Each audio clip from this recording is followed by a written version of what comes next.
नमस्कार दोस्तों, the insider view में आपका बहुत बहुत स्वागत है। मेरा नाम है राहुल। हमारे बड़े बूढ़े कहा करते थे कि कुछ न कुछ होने के पीछे कुछ न कुछ कारण जरूर होता है, इसलिए जो होता है वो अच्छे के लिए होता है। हमारे देश में ऐसे बहुत सारे फैसले हुए हैं जिनके पीछे बहुत बड़े बड़े कारण रहे हैं।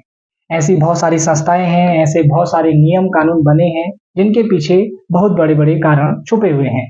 हमें वो कारण जानने चाहिए, इसीलिए हमने ये नई सीरीज चालू की है जिसका नाम है बिहाइंड द रीजन, जिसमें हम अपने देश की जगहों के बारे में, संस्थाओं के बारे में, घटनाओं के बारे में, फैसलों के बारे में बात करेंगे, जिसमें आपको बताएंगे कि उस फैसले की, उस संस्था के बनने के पीछे क्या कारण थे। आज हमने पहला जो संस्था उठाई है जिसका नाम है केंद्रीय विद्यालय संगठन, जिसके द्वारा हमारे देश में केवीज स्कूल यानी कि केंद्रीय विद्यालय स्कूल चलाए जाते हैं। ये स्कूल विश्व भर में एक बड़ी चेन मानी जाती है, जिसके अंतर्गत लगभग 1256 स्कूल अभी तत्कालीन रूप से चल रहे हैं। केंद्रीय विद्यालय क्यों बनाए गए, इसकी जरूरत क्या थी, आज की वीडियो में हम यही समझने वाले हैं। तो चलिए आते हैं। केवीज यानी केंद्रीय विद्यालय संगठन क्या है। केंद्रीय विद्यालय संगठन एक ऑटोनोमस बॉडी है जो हमारे शिक्षा मंत्रालय के अंतर्गत काम करती है। केंद्रीय विद्यालय के अंतर्गत 1256 स्कूल, लगभग 14 लाख से ज्यादा बच्चे पढ़ते हैं और यहाँ पर 54,000 से ज्यादा एम्प्लॉय काम करते हैं। और इन स्कूलों में पढ़ाने के लिए जो कर्मचारी हैं उनके ट्रेनिंग के लिए 5 जोनल ट्रेनिंग सेंटर भी अभी चलाए जा रहे हैं। इस स्कूल की स्थापना 1963 में की गई। जब ये स्कूल शुरुआत हुआ था तो 20 स्कूल से शुरू हुआ था। 20 स्कूल की ये यात्रा आज 1256 तक पहुंच गई है।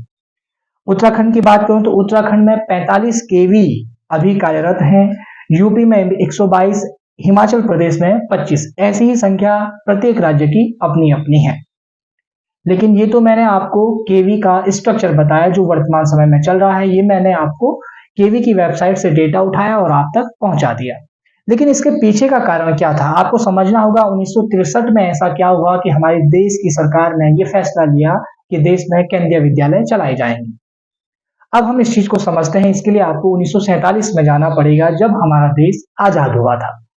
जब भारत आजाद हुआ तो भारत की कमान भारत के लोगों के हाथों में थी और भारत के लोगों ने भारत की व्यवस्था को बनाने के लिए संविधान सभा के द्वारा 1950 में जो संविधान बनकर लागू हुआ, उसी में कहा गया कि देश की शिक्षा व्यवस्था को समवर्ती सूची में रखते हैं। समवर्ती सूची वो होती है जिसमें केंद्र और राज्य दोनों कानून बना सकते हैं। जो जो विषय समवर्ती सूची में होंगे उसमें केंद्र और राज्य दोनों कानून बना सकते हैं, जैसे स्वास्थ्य हो गया, शिक्षा हो गया और भी अन्य बहुत सारे विषय हैं।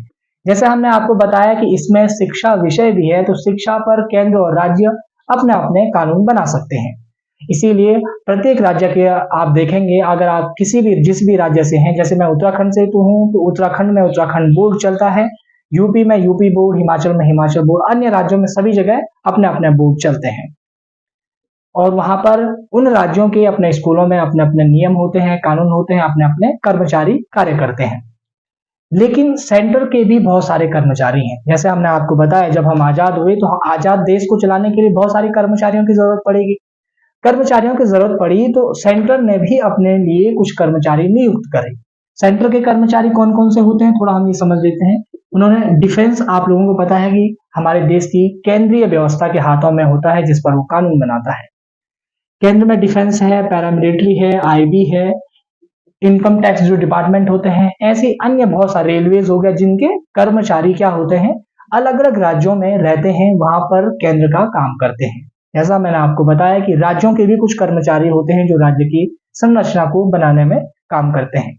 राज्य के कर्मचारियों के लिए राज्य क्या होता है कि राज्य का, जैसे यूके का कर्मचारी, उत्तराखंड का कर्मचारी उत्तराखंड में ही काम करता है, तो उत्तराखंड सरकार अपने कर्मचारी के लिए व्यवस्था करती है। लेकिन सेंटर में काम करने वाला जो व्यक्ति होता है उसके लिए सेंटर को तो व्यवस्था करनी पड़ेगी, लेकिन व्यवस्था कैसे करेगा, उसकी कुछ चिंताएं हैं, उसकी परेशानियां वो समझनी होंगी। जब 1963 से पहले ये बड़ी समस्याएं आ रही थी, जो केंद्र के कर्मचारी थे उनके जो बच्चे थे, जैसे मान एग्जाम्पल के रूप में कोई इनकम टैक्स में काम करने वाला कुछ व्यक्ति हैं, यानी कि ए बी सी डी, 4 व्यक्ति हैं, ए बी सी डी, ये 4 व्यक्ति हैं, अलग अलग राज्यों में काम करते हैं। कोई ये JNK में काम करते हैं, ये अरुणाचल प्रदेश में काम करते हैं, ये MP में काम करते हैं, ये केरला में काम करते हैं। पूरे देश के अलग अलग राज्यों में ये काम करते हैं किसके केंद्र के कर्मचारी हैं। अब इनकी जो फैमिली है, इनके बच्चे हैं, ये अभी J&K में पढ़ रहे हैं, ये अरुणाचल में पढ़ रहे हैं, ये मध्य प्रदेश में पढ़ रहे हैं और ये केरला में पढ़ रहे हैं। अब क्या होता है कि 1-2 साल बाद इनका ट्रांसफर हो जाता है। J&K वाले के कर्नाटक केरला चले जाते हैं, MP वाले J&K आ जाते हैं, अरुणाचल वाले केरला वाले अरुणाचल पहुंच जाते हैं। इनकी आपस में अदला बदली हो जाती है। अब जो इनके बच्चे हैं, इनकी एजुकेशन का क्या होगा। अब ये बच्चे अगर दूसरे राज्यों में जाएंगे, और जैसे मैं आपको पहले ही बता चुका हूं कि हर राज्य का अपना अपना नियम होता है, अपना अपना बोर्ड होता है। अब ये बच्चे जब इस J&K के बोर्ड से पढ़कर कर्नाटका केरला के बोर्ड में जाएंगे, जिसके नियम अलग है, पढ़ाई अलग है, सिलेबस अलग है, शायद किताबें भी अलग हो, तो जो ये व्यवस्था थी, इससे केंद्रीय कर्मचारियों के जो बच्चे थे, उनकी शिक्षा व्यवस्था को सुचारू रूप चलाने में बड़ी परेशानियां आ रही थी। ठीक है, इस परेशानी का जो सॉल्यूशन निकाला गया, वो निकाला गया केंद्रीय विद्यालय के रूप में, जिसमें अब क्या हुआ, पूरे देश में केंद्रीय विद्यालय चलाए गए। वो पूरा केंद्रीय विद्यालय CBSE बोर्ड पर काम करता है, यानी कि उस सभी केंद्रीय विद्यालयों में CBSE बोर्ड होता है। ठीक है, ये सेंटर का बोर्ड है। CBSE बोर्ड होने के साथ साथ ये पूरे स्कूल्स बाइलिंगुअल काम करते हैं, यानी कि वहां पर हिंदी अंग्रेजी दोनों भाषाएं काम करती है, अन्य कुछ संस्कृत जैसी भाषाएं भी आप सीख सकते हैं वहां पर।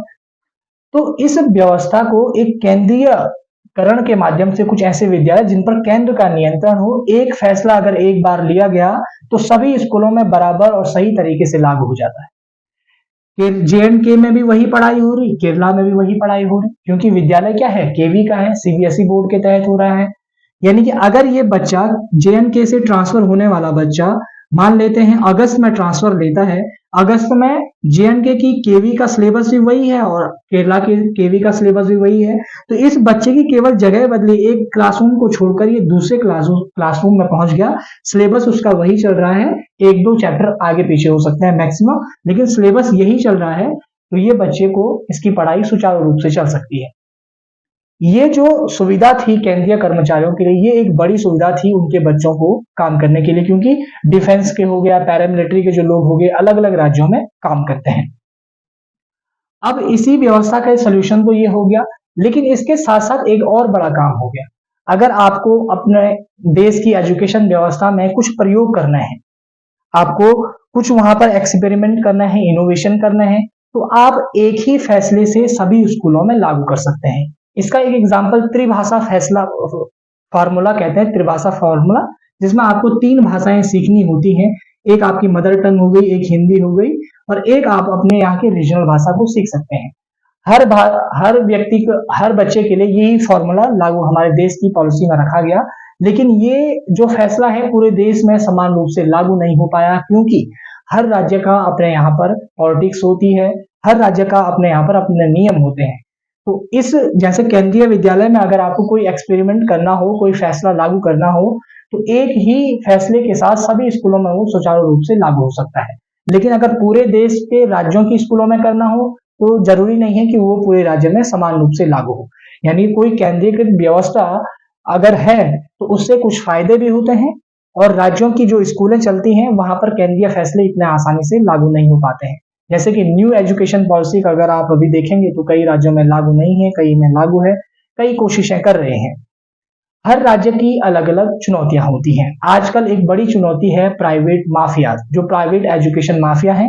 ये वीडियो सीरीज इसीलिए आपके सामने है एजुकेशन वाली, क्योंकि हम उत्तराखंड की एजुकेशन व्यवस्था पर काम कर रहे हैं। उत्तराखंड का एक डेटा मैंने आपके यहाँ पर रखा है, 45 KV स्कूल हैं।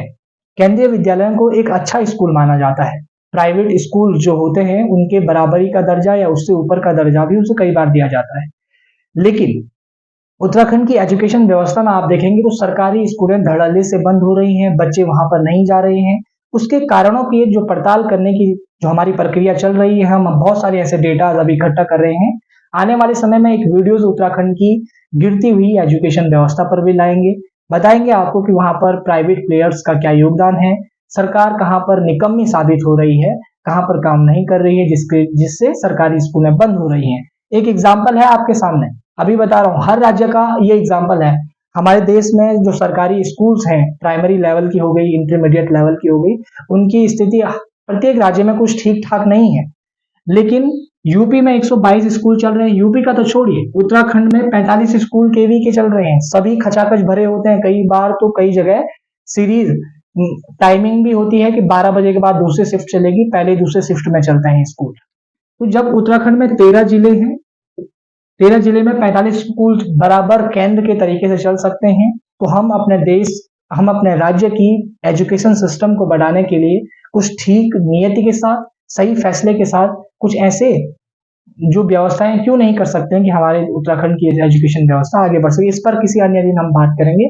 आई होप आप लोगों को केंद्रीय विद्यालय संगठन और हमारे देश में जो केवी की व्यवस्था है, इसमें आपका भाई भतीजा कोई पड़ोसी जरूर वहां से पास आउट हुआ होगा, वो कहानी आपको अच्छी लगी होगी। अगर ये वीडियो सीरीज आपको अच्छी लगती है तो वीडियो को लाइक, शेयर और चैनल को सब्सक्राइब जरूर कीजिएगा। हमारे साथ बने रहने के लिए, वीडियो को देखने के लिए आप सभी का प्रेम पूर्वक धन्यवाद।